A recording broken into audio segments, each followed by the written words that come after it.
Que o día 1 vai ser o día de que se vai celebrar o Día do Maior. E con tal motivo queremos facer público as reivindicacións que en este momento consideramos que son fundamentales para as persoas maiores e se centran en dous temas. Un é o tema das pensións e outro tema son o das residencias e da atención a persoas maiores.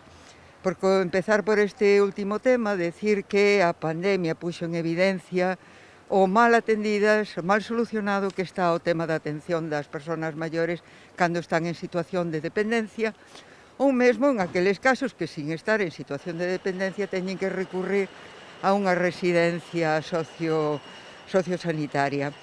Desde el Movimiento por la Defensa de los Pensionistas también quieren reivindicar que las pensiones en España están por debajo de las europeas y que el gasto de las mismas no es excesivo. Se está dicindo, por exemplo, que as pensións que está quebrada a hucha das pensións.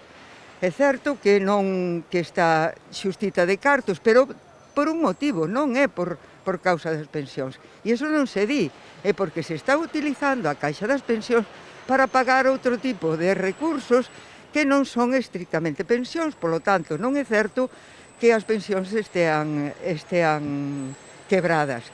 E outro tema que se dice é que son moi xenerosas as pensións aquí no Estado español. Aquí